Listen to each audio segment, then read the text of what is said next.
Modernizar o passado é uma evolução musical. Cadê as notas? Angicos não foi escolhida por acaso. Angicos foi escolhida porque naquele contexto era o lugar em que havia o maior índice de analfabetismo do estado do Rio Grande do Norte. O método freiriano, ele se estabelece em uma relação de cumplicidade entre professor e aluno. Gente, nas obras de Paulo Freire você vai encontrar um método freiriano, baseado em 3 etapas. A primeira etapa, gente, é a investigação, certo? Onde professor e aluno vão buscar, né, no universo vocabular do aluno, ou seja, na realidade do aluno, naquilo que ele sabe falar, naquilo que é familiar para ele, o professor e o aluno vão buscar, né, situações, pontos de referência para poder construir um conhecimento, construir um norte, um caminho, que vão ser chamadas, essas palavras, de temas, né?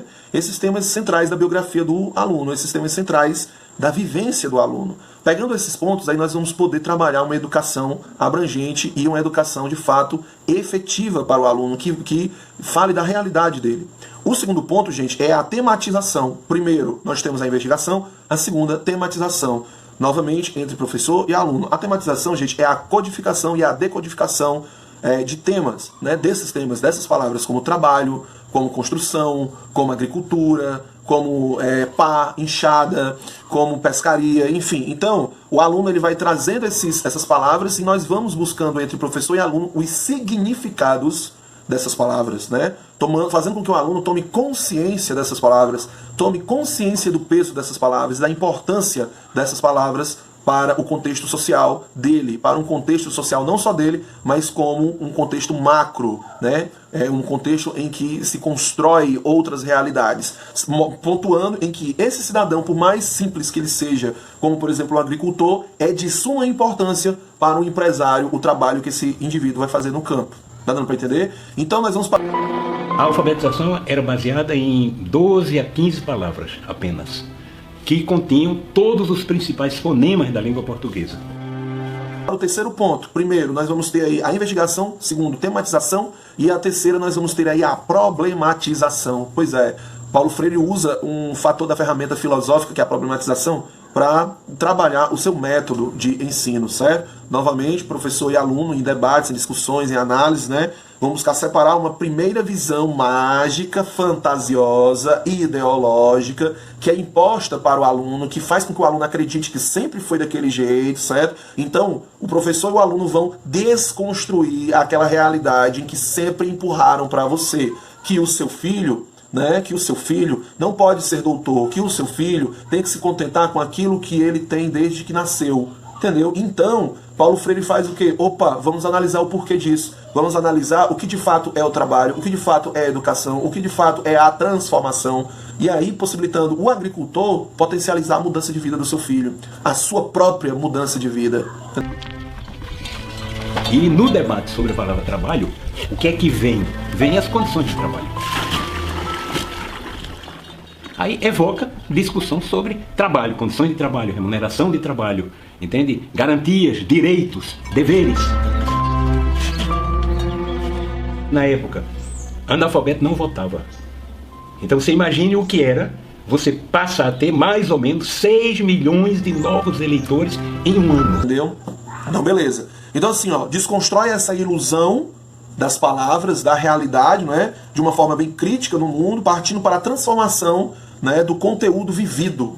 Ou seja, a palavra trabalho não vai ser aquilo que impuseram para mim, que disseram que era, mas a palavra trabalho vai ser aquilo que eu vivencio, somado, logicamente, com aquilo que o professor me trouxe, não é? Ou seja, o meu conhecimento vai ter um peso maior, não é? Agora, com a teoria do professor e com a minha compreensão do meu papel como sujeito transformador. Então, de uma forma bem simples, quando você lê A Pedagogia do Oprimido, quando você lê A Pedagogia da Autonomia, de Paulo Freire, você começa a enxergar o porquê que esses burgueses, o porquê que essa classe dominante, o porquê dessas instituições empresariais de educação odeiam isso daqui. Quando terminou as aulas, a gente não tem nada guardado porque deu fim a tudo, que era se pegasse, a polícia pegasse, me tinha pego, sabe? Se a polícia pegasse, me tinha pego, sabe?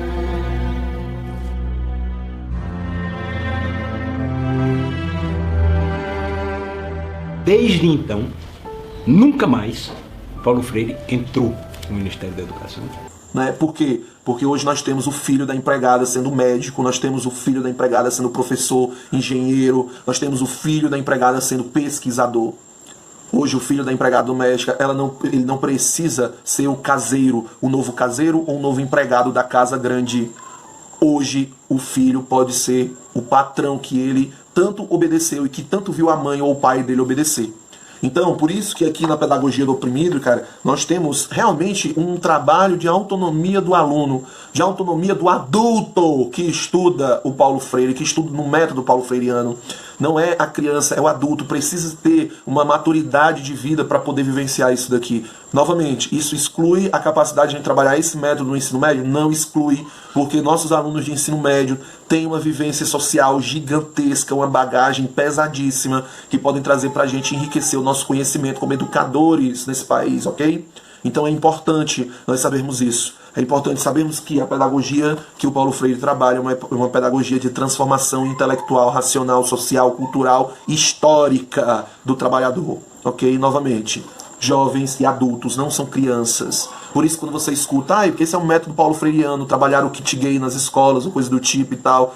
Não, querido, principalmente para crianças, principalmente para jovens que não têm uma maturidade. Nós poderíamos até levar o kit gay para adultos, para abrir uma discussão, um debate, uma experiência filosófica e tal. O método freiriano, ele se estabelece em uma relação de cumplicidade entre professor e aluno. O professor desce do pedestal, desce da arrogância, desce da prepotência, né, que nós sabemos que existem professores assim. Infelizmente no meu ensino médio eu encontrei professores assim, que por exemplo o aluno, poxa cara, o aluno tinha problemas de déficit ou coisa do tipo. No meu caso eu tinha um problema muito grande na questão de conseguir aplicar algumas leis quando jovem, né, e assim, algumas fórmulas e tal, e quando você pedia para explicar por uma terceira vez, o professor didaticamente, com a sua didática impecável, fazia assim, por exemplo: tu não aprendeu isso daqui, só tu não aprendeu isso daqui. Olha aí a crítica do professor ao aluno, constrangendo o aluno na frente de toda a turma. Então não sei pra você, se você concorda que o professor faça isso, mas eu acho isso de uma deselegância e de uma frustração muito grande para o aluno que está ali para aprender, sendo frustrado nessa situação, né? Então é importante nós combatermos esse pedestal em que o professor, se coloca, né? E o método Paulo Freire faz isso. Tira o professor do pedestalzinho e coloca ele horizontalmente junto com os alunos, pois o professor, assim como o aluno, é um ser vivente das realidades sociais, dos problemas sociais, dos contextos sociais, ok? Então é importante fazer essa ressalva aqui, é importante fazer esse toque aqui, fazer essa observação de que professor e aluno se relacionam mutuamente para o conhecimento, ok? Assim como o professor tem um conteúdo a ensinar, o aluno também traz conteúdos que favorecem a construção do conhecimento para o professor, ok? Gente, por isso que eu gosto muito aqui de alguns trechos, né, desse livro maravilhoso, A Pedagogia da Autonomia. Nós vamos encontrar o que na Pedagogia da Autonomia, gente? Vários textos importantíssimos, mas eu escolhi uma frase aqui que diz muito, por exemplo, dessa política de escola sem partido que tanto tentam impor, né? Que é essa frase aqui, ó, está na página 30, 31, né? Diz assim: a escola não é partido. Ela tem que ensinar os conteúdos, transferi-los aos alunos. Aprendidos, estes operam por si mesmos. Pronto. Diz muito da pedagogia do Paulo Freire isso aqui. Não interessa se nós vamos estar na sala de aula ensinando sobre a direita ou a esquerda. Tem que ser colocado o conteúdo. Então, é hipócrita e é ignorante o indivíduo, né, que não estuda Paulo Freire, que não lê e diz que Paulo Freire doutrina ao ponto de dizer que isso aqui que é o certo e aquilo dali que é o errado. Quem lê o mínimo de Paulo Freire vai notar que Paulo Freire abre a discussão, cara. Abre a discussão. Ele não coloca a opinião dele. Ele abre ao diálogo, ao debate. Ele problematiza-se.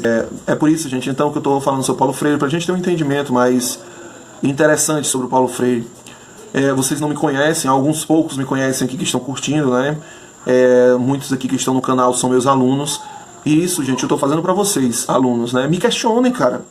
Entrem na internet, entrem na biblioteca da nossa escola, que é muito boa, né? Analisem os livros de Paulo Freire, leiam, venham questionar, venham perguntar, vamos conversar sobre. Vejam pessoas sérias que falam sobre Paulo Freire, e vamos discutir sobre o Paulo Freire.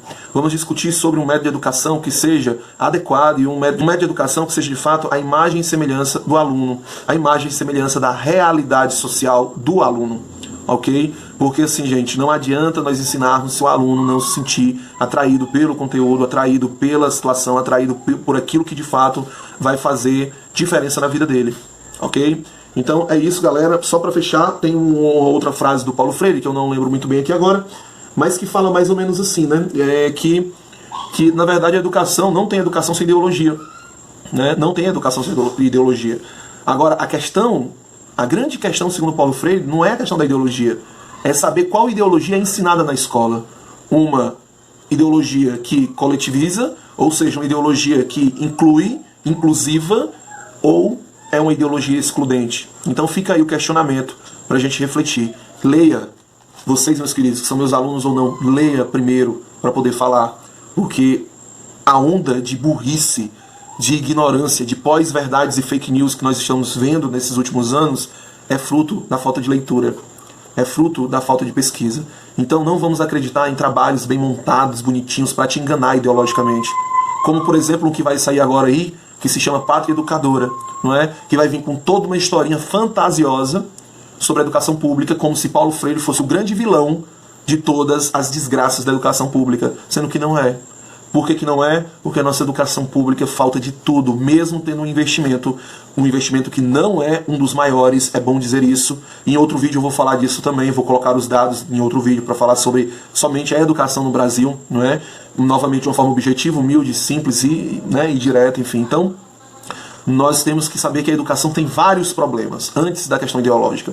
Mas tem vários problemas. Salas de aulas destruídas, má formação dos professores, falta de alimento para os alunos, falta de limpeza para algumas escolas, falta de ar-condicionado, ventiladores, falta de água, falta de energia, né, falta de material escolar. Né? Então, falta de equipamentos escolares como bibliotecas e laboratórios. Então perceba que a educação falta de tudo, não é só a ideologia que influencia, mas foi a má gestão de muitos governos, foi a política de corrupção que assolou estados e municípios, tudo isso fez que a nossa educação deteriorasse, ok? Então, forte abraço, espero que vocês tenham curtido o vídeo, e é nóis, num outro momento eu farei outro vídeo aí pra gente debater mais. Falou, galera!